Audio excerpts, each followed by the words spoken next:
for the student's level of understanding. So anong reason? Root cause. The teaching style does not match the student learning style. So dapat pala yung teaching style natin ay align sa learning style ng bata. Students need better learning readiness. Students' readiness should be considered in lesson planning. Ayan. So yung root cause po ay kinuha natin doon sa collect initial data. Ayan. From that root cause, mag-iisip tayo ng mga possible solutions. So saan makikita ang solutions? Okay, so the next step na po tayo. Ayan, conduct literature review.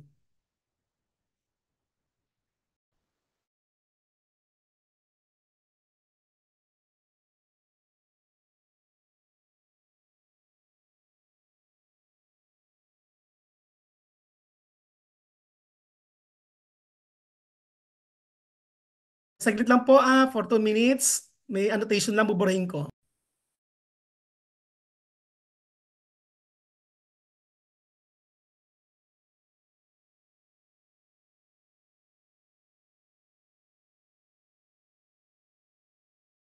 Okay, thank you.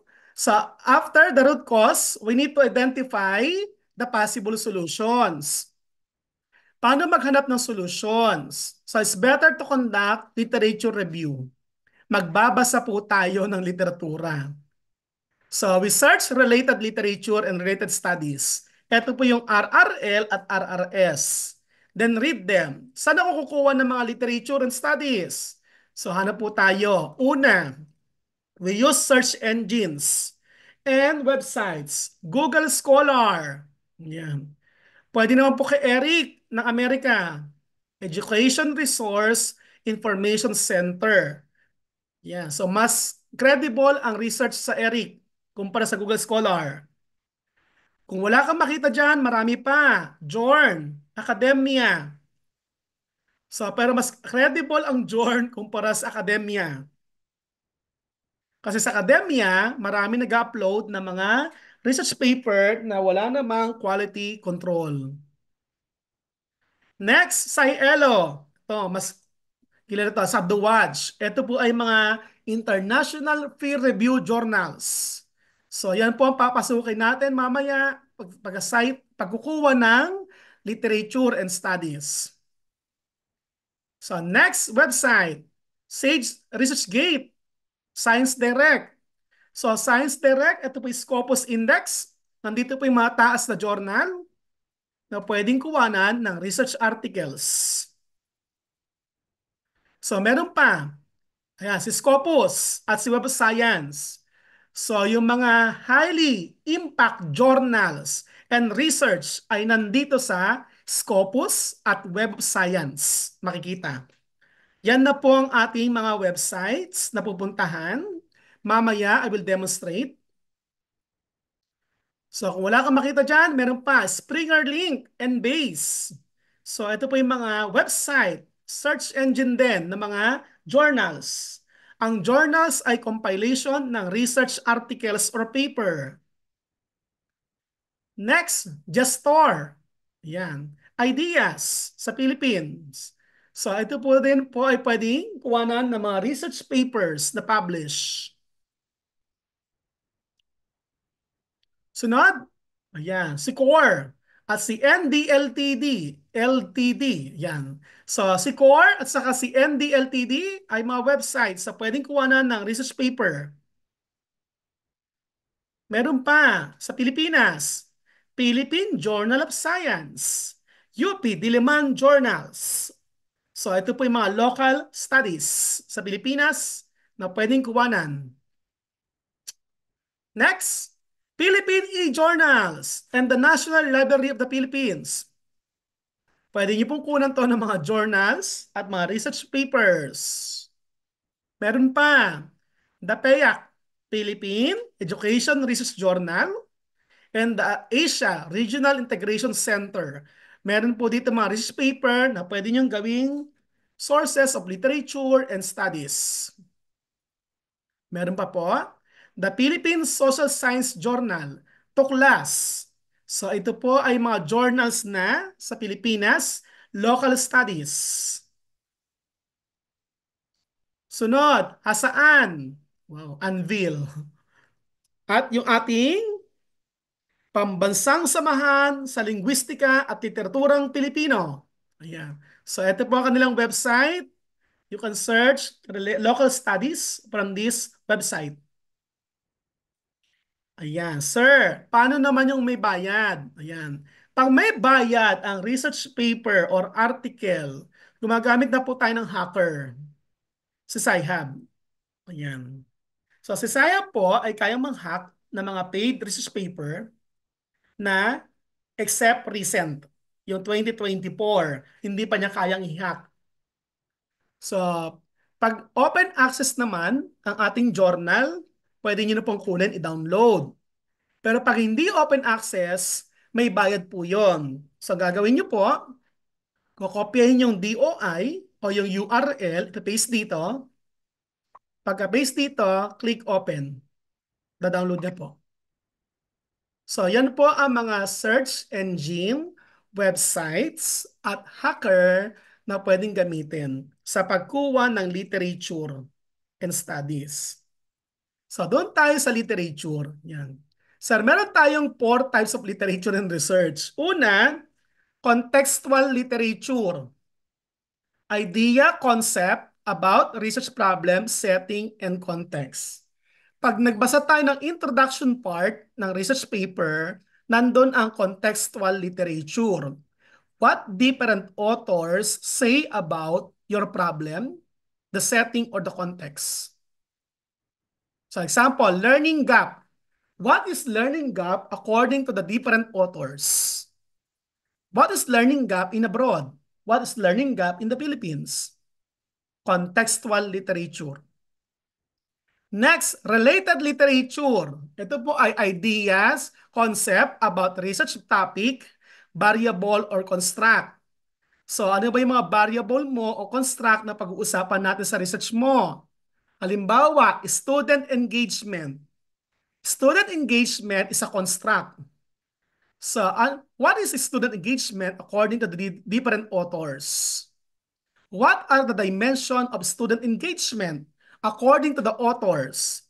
Related literature. Next, theoretical literature. Idea or concept about theory, framework, or model used in your research. So we use theory, framework, or model as lens in research. We interpret our data using the lens. So kaya kailangan natin maglagay ng theory, framework, or model sa ating research. The theory, model, or framework is the backbone of research. Without backbone, it cannot stand alone. So ganun kahalaga ang theoretical framework. Kaya may theoretical literature. So halimbawa, ginamit mo ang PDSA model ng action research. Paano ginagawa ang PDSA model? Sabi ng may iba't ibang author. So we borrowed idea, we paraphrase them, and put in our paper. Ang tawag doon ay theoretical literature. The next is methodological literature. Idea, concept about research methods, processes, and ethics. Yeah. So anong sinasabi ng iba't ibang authors ng research tungkol sa yung research design, sa pagkolekta ng data, sa sampling methods, sa data analysis, at sa research ethics. We borrowed idea, we paraphrase them or summarize, and put on our paper. Ang tawag ay methodological literature. Am I clear, ma'am? Hindi pa po ako? Malinaw pa? Yes Yes po. po. Yan. Next. So yan po ang 4 types of literature and research na kailangan nasa paper natin. Aside from literature, kailangan ng related studies. Pag sinabing related studies, summary of research findings or result of previous research related to your research topic, variable, or construct being investigated. So, magkaiba po tayo ng term na variable. Ha? Ang variable ay sa quantitative method. Ang construct ay sa qualitative method. Variable can be measured using level of measurement in statistics like nominal, ordinal, interval, and ratio. Construct, these are abstract o ideas. We cannot measure construct. Halimbawa, love, happiness. Hindi na pwede susukatin ng happiness. Ang makikita mo, yung indicators ng happiness. Pero yung happiness, we cannot measure. Yun po ay construct. So we get related studies. We summarize their findings or result. Dapat related sa ating topic, sa variable, or construct. So yung research topic na action research, ito po yung solution o yung action. So dapat kung ang action mo, halimbawa ay differentiated instruction, anong resulta ng research ng ibang tao sa differentiated instruction? At ang rule of thumb ay dapat pinakamatanda ay 5 years references. Tag-related studies. So kung 2024 ngayon, dapat ang related studies mo ay 2019 to 2024 lamang.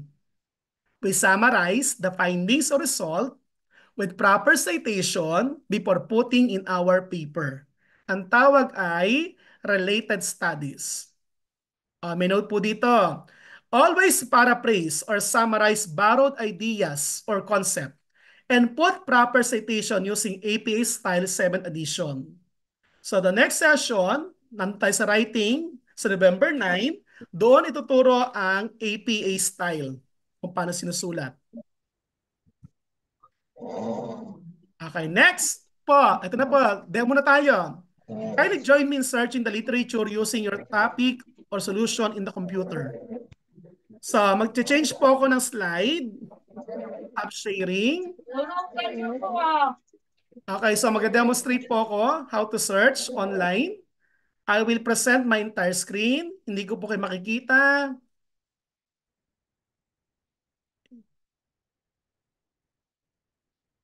Teka lang po ulit.